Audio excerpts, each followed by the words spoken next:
Vamos adiante com o RS em pauta, porque na sequência eu tenho um convidado muito especial. Roda a vinheta.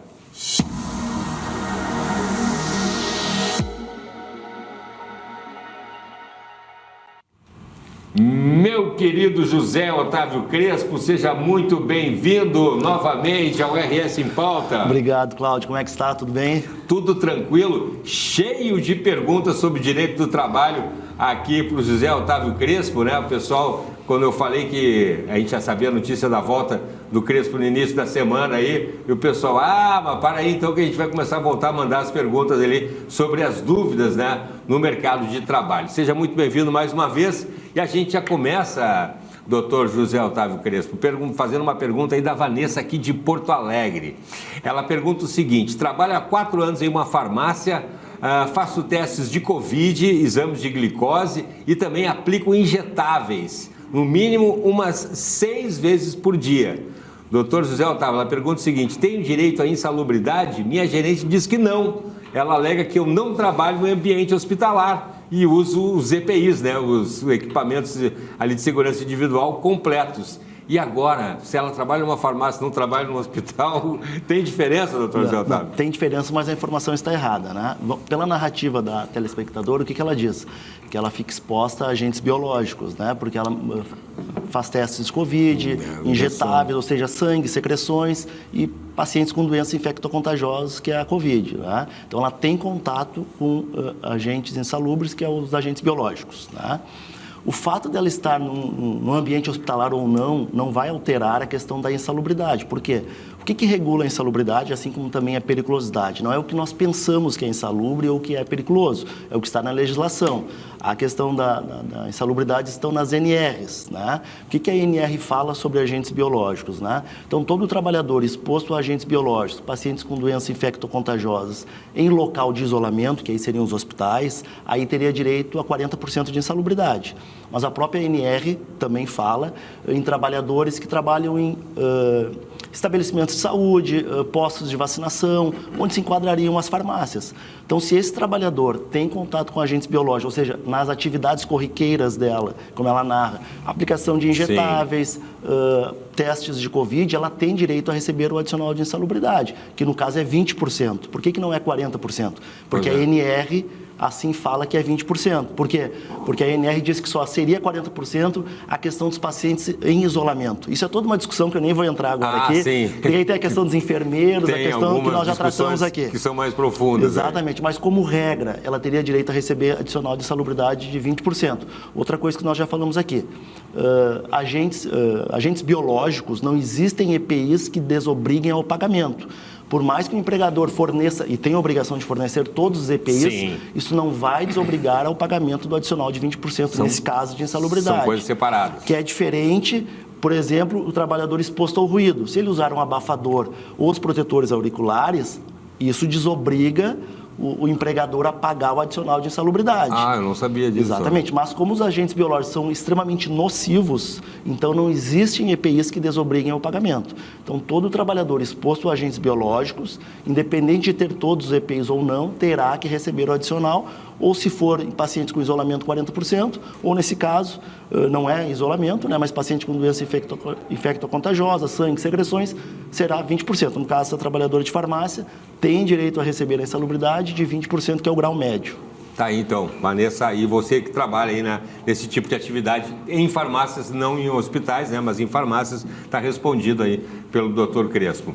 Outra pergunta: trabalho com o financeiro e uma empresa de RH, aí, né, de recursos humanos, 2 vezes na empresa de manutenção de elevadores. 2 domingos por mês, fico no plantão por 12 horas em casa, aguardando chamados, né? Se houver chamados, recebo como horas extras, e se não houver chamados, não recebo nada.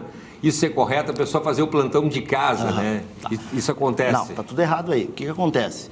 Quando o trabalhador ele fica em casa aguardando o chamado, se chama horário de sobreaviso, ele está em sobreaviso. Então, popularmente conhecido plantão. Isso. Né? Ou seja, ele não vai poder sair de casa, ele não vai poder curtir um lazer com a família, ir num restaurante. Tem por que quê? ficar à disposição. Porque a qualquer momento ele pode ser chamado pela empresa, ele terá que se deslocar da casa, ou ir até a empresa, ou atender um cliente da empresa. Né? Isso. O que está errado nessa narrativa aí? Quando o trabalhador ele fica em sobreaviso, né, ele tem direito a receber então as horas de sobreaviso, independente de ser chamado ou não, que é equivalente a 1/3 do valor. Né? Então ele tem direito a ficar em sobreaviso, ele vai ter direito a ser remunerado com um valor equivalente a 1/3 da hora normal dele.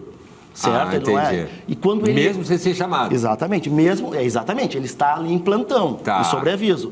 Então, o simples fato dele estar ali esperando ser chamado, mesmo que não seja chamado, ele tem que receber as horas de sobreaviso, que é o valor equivalente a 1/3 do valor da hora normal de trabalho dele, certo? Então, ele fala que fica 2 domingos por mês Ele tem nesses 2 domingos, ele deve ter um determinado horário, ele vai receber sobreaviso. Quando ele é chamado, aí ele sai do sobreaviso e aí ele tem que receber como hora extra. É que só tem que cuidar isso, né? Entendi. Ficou em casa esperando, mesmo que não haja chamado nenhum, 1/3. Ele tem que ser remunerado como horas de sobreaviso, 1/3 do valor da hora normal dele, com os demais reflexos. Se for chamado. Se no momento que ele é chamado, não é mais sobreaviso, aí ele está trabalhando e ele vai ter que receber as horas extras. Se eu não me engano, na pergunta ele fala em domingos. Aí ele vai ter que receber em dobro com os adicionais de domingos. É o domingo. Então, o que está errado aí? A empresa só paga quando ele é chamado. Paga horas extras, né? Mas está errado. A empresa tem que pagar as horas de sobreaviso e, se for chamado, as horas extras. Tá aí, Anderson de Cachoeirinha. Se tiver dúvida, mostra essa entrevista lá pro teu patrão lá, então. Uma outra situação, doutor Crespo, que a gente comenta muito aqui também, né? É sobre a questão das trabalhadoras grávidas, né? As mulheres grávidas. Essa pergunta é da Maria Eugênia de Tramandaí, do Litoral Norte. Ela pergunta o seguinte: fui despedida grávida com 3 meses, né? 3 meses de gravidez. 2 semanas depois, consegui um novo emprego, ainda bem, né? Aí ela pergunta: pelo fato de eu ter um novo emprego, perco o direito de processar a empresa que não respeitou a minha estabilidade? Essas perguntas, só tem pergunta... Boa pergunta, né? O que acontece? A trabalhadora gestante, ela tem estabilidade, né? Desde a concepção até 5 meses após o parto. Tá? O que significa isso? Ela não pode ser despedida a não ser por justa causa. Quando a empresa despede uma trabalhadora grávida, ela está cometendo um ato ilícito, né? Essa trabalhadora tem 2 caminhos. Um caminho, mas ela tem 2 pedidos que ela pode fazer: ou de ser reintegrada, ou seja, obrigar a empresa que a recontrate, ou receber uma indenização supletiva. O que seria essa indenização? Equivalente aos salários dela, desde a data que ela foi despedida até o filho dela ter 5 meses. Né? Ela teria essa opção, a trabalhadora pode fazer essa opção. No caso dela, o que acontece? Ela foi despedida grávida e logo em seguida arrumou outro emprego. Mas isso não retira a ilicitude da conduta da empresa e nem retira o direito dela. Né? Porque senão seria, imagina, a trabalhadora tem que passar fome para não conseguir outro emprego, para conseguir manter a estabilidade. Então, acumulado estraga o outro. Então, o que ela pode fazer? Entrar com uma ação indenizatória, pleiteando o quê? Todos os salários dela, da data que ela foi despedida, até a data que o filho dela tiver 5 meses, como uma indenização supletiva. Ela não modifica em nada os direitos dela. Mesmo ela estando trabalhando. Mesmo ela estando trabalhando. Óbvio, ela não vai poder pedir a reintegração, porque ela já está em novo emprego, mas então vai ter fica direito outra opção. à indenização substitutiva. Tá aí. Justo. Vamos adiante, doutor Crespo. A próxima pergunta é do Moisés de Passo Fundo. Sou vendedor e fiz a venda. Se 7 dias depois o cliente desistir da compra, eu perco aí a comissão? E agora? Pior que tem bastante. Não é essa pergunta. Porque a gente compra na internet, já está escrito ali, 7 dias. Pode 7 dias para devolver o produto. Bom, vamos lá. O cara vendeu. Exatamente. Qual é a obrigação do vendedor? É vender. Então, no momento que ele vende, ele adquire o direito à comissão. Né? Se houver um cancelamento, uma inadimplência do pagamento, não é problema do vendedor. Por que não é problema do vendedor? Porque é o ônus do empreendedor. Da mesma forma que o lucro vai para o empresário, para o empregador, o prejuízo não pode ir para o empregado, né? Então, o prejuízo vai para o empregador. Assume as duas partes. O trabalhador trabalhou, revendeu, tem direito à comissão, independente dessa comissão a venda ser cancelada, houver inadimplência, tem direito sim a receber na integralidade a comissão. Tá justo, já que o lucro vai pro né? Então também tem que o prejuízo também, né? Bom, vamos adiante aqui porque tem uma outra pergunta aqui do Gilberto de Gravataí. É verdade que se eu entrar com um processo trabalhista, ainda trabalhando na empresa, eu não posso ser despedido. Vamos lá, vamos só explicar isso. Ó. Entrar com um processo trabalhando na empresa é um direito do trabalhador, é um direito constitucional de ação. Né? Ou seja, eu sou teu empregado, mesmo continuando trabalhando contigo, eu posso te processar. Pleitear um direito, tu não está pagando minhas horas extras, por exemplo. Eu entro na justiça e vou continuar trabalhando. Se quando tu receber a notificação da justiça, tu me despedir, tu cometeu um ato ilícito, porque é uma atitude discriminatória. E aí tu vai sofrer as consequências. Quais consequências? Esse trabalhador entrar na justiça, ele vai poder pedir ou a reintegração ou uma indenização por um ato discriminatório que tu fez. Sim. Agora, isso não quer dizer que o trabalhador tem estabilidade. Né? Se a empresa tiver outro motivo para despedir, mas aí não adianta só alegar, tem que provar. Por exemplo, está com excesso de pessoal, vai despedir várias pessoas, não só aquele empregado, crise econômica do setor.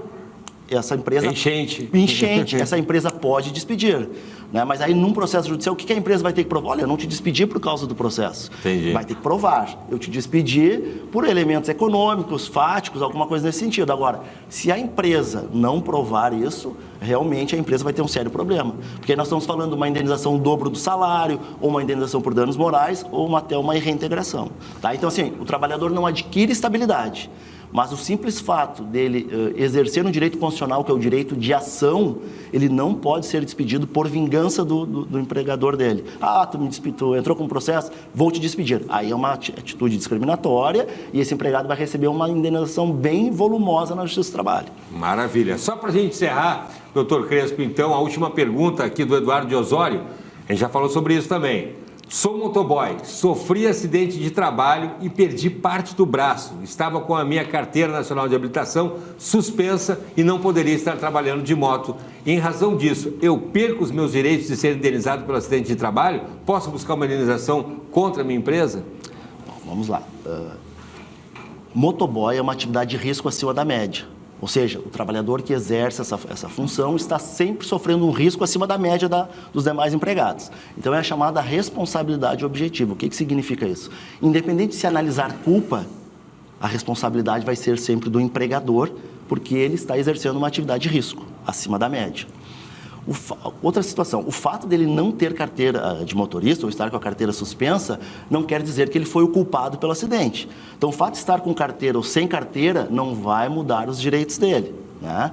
E até indo mais além, nós tivemos recentemente uma decisão do Tribunal Superior do Trabalho que entende que, mesmo que esse motoboy fosse culpado pelo acidente, como é uma atividade de risco acima da média, ele não perderia o direito de indenização. Ele pode buscar uma indenização.